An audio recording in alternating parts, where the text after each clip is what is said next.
আসসালামু আলাইকুম। আজকে আমি দেখাবো আপনাদেরকে ব্রিক পিলের শ্রমিকের খানা কিভাবে তৈরি করে। ওখানে মশলার আইটেমগুলো কম, সব মাপা জিনিস। তো যেটুকু দেয় এতটুকু দিয়ে রান্না করা হবে। এখানে আছে কচু ছোড়া, এগুলো সিদ্ধ করে নিয়েছি। সিদ্ধ করে শুইলা ডেকচিতে রাখছি আমি। এগুলো রান্না করবো মাছ দিয়ে। তো কি মাছ দিয়ে রান্না করবো আমি দেখাচ্ছি আপনাদেরকে। কচু ছোড়াগুলা পাতিলে রাখছি, এখন আমি মাছগুলা দেখাবো।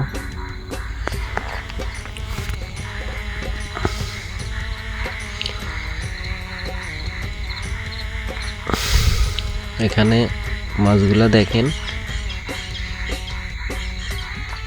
মাছগুলা ভালো করে কষাই নিতেছি। কষাইয়া একটু লাড়া ছেড়ে দিয়ে ভালো করে কষাইয়া, মাছগুলা হয়েছে চট্টগ্রামের ভাষা বাটার মাছ।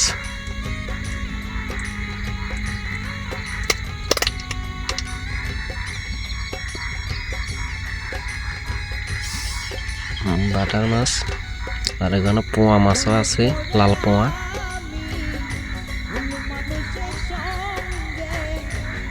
মোটামুটি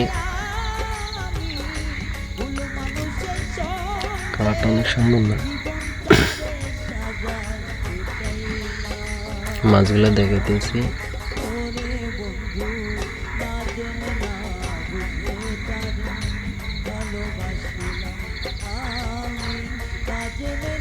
এখানে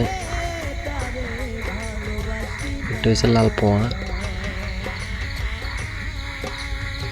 তারপরে এটা হচ্ছে বাটার মাছ।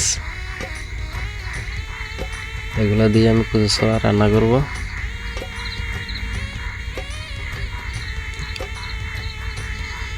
রান্না করে এই মাছগুলো ভালো করে কষিয়ে নেব। কষিয়ে নেওয়ার পরে মাছগুলা আমি একটা পাতিলে, একটা প্লেটে নিয়ে নিব।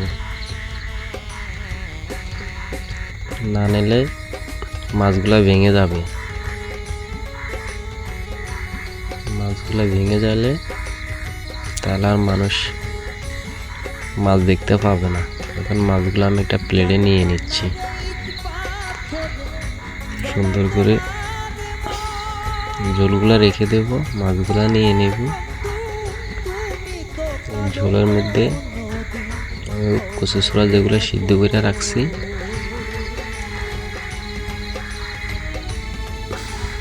এগুলা দিয়ে আমি ভালো করে চুলাতে তুলে কষাই নেব। তাই মাছগুলো আগে আলাদা করে নিয়ে নিচ্ছি।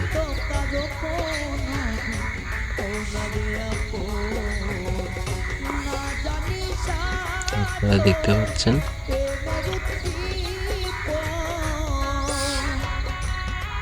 কিছু করার নাই ভাই, এখানে কোনো বাটা মশলা নাই। আমি এটার সাথে দিয়েছি হলুদ, মরিচ, তারপরে দিয়েছি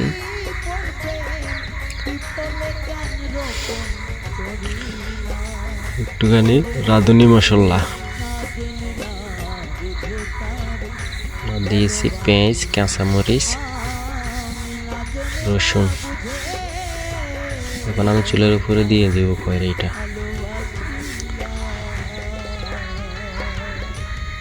দেওয়ার পরে কচু ছোড়াগুলো এখন আমি ঢেলে দেব।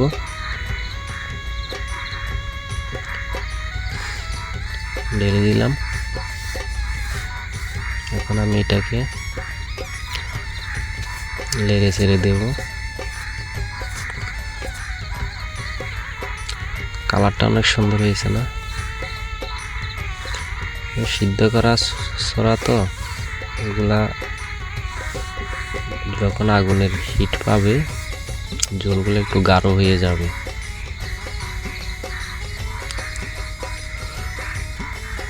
গাঢ় হয়ে গেল, কিছু করার নাই। এখন আমি এগুলাকে ঢেকে দেব।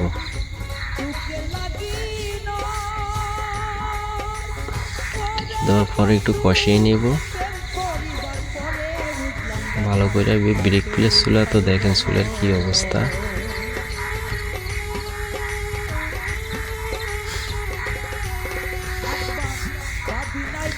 এখন আমি ঢাকনাটা উল্টাইয়া দেখব।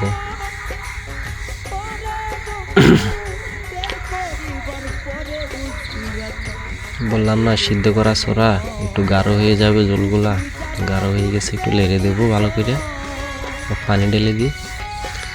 পানি দেওয়ার পরে একটু লেড়ে দেবো ভালো করে।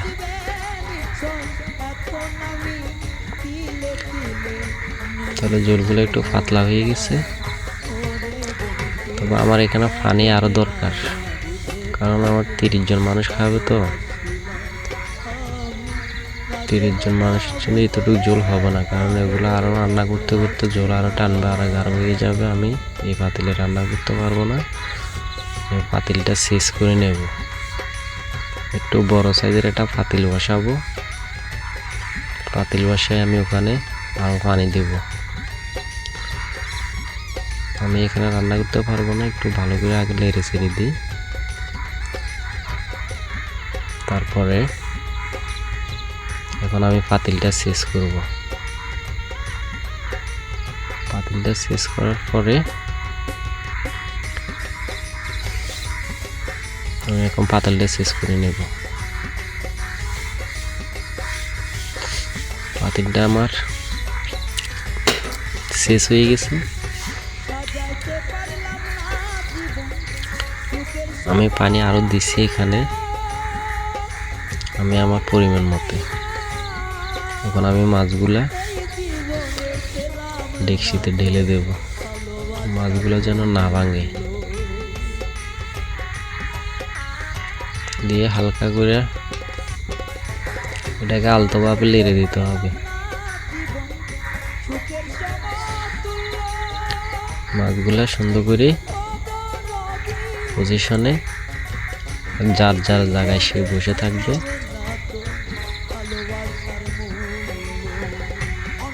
এখন আমি ঢেকে দেব ডেকচি দিয়ে।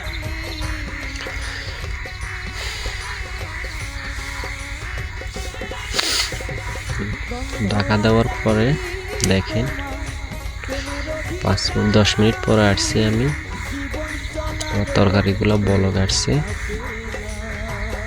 ওয়াও, সে একটা কালার আসছে। আমি একটু লেড়ে দিব হালকাভাবে, মাছগুলো ভেঙে যাবে। আমার মনে হয় মাছ একটা ছুটে গেছে। না ঠিক আছে, তো ছুটে নাই, কারণ মাছগুলো তো ভাজি করি নেই, কাঁচা মাছ তো।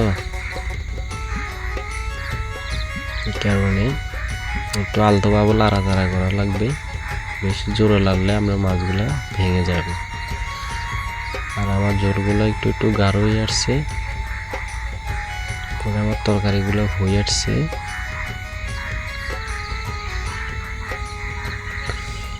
আমি এখন একটু লবণ দিয়ে দেব। আমার লবণ মনে হয় কম হয়েছে, একটু লবণ দিয়ে দেব তরকারিতে।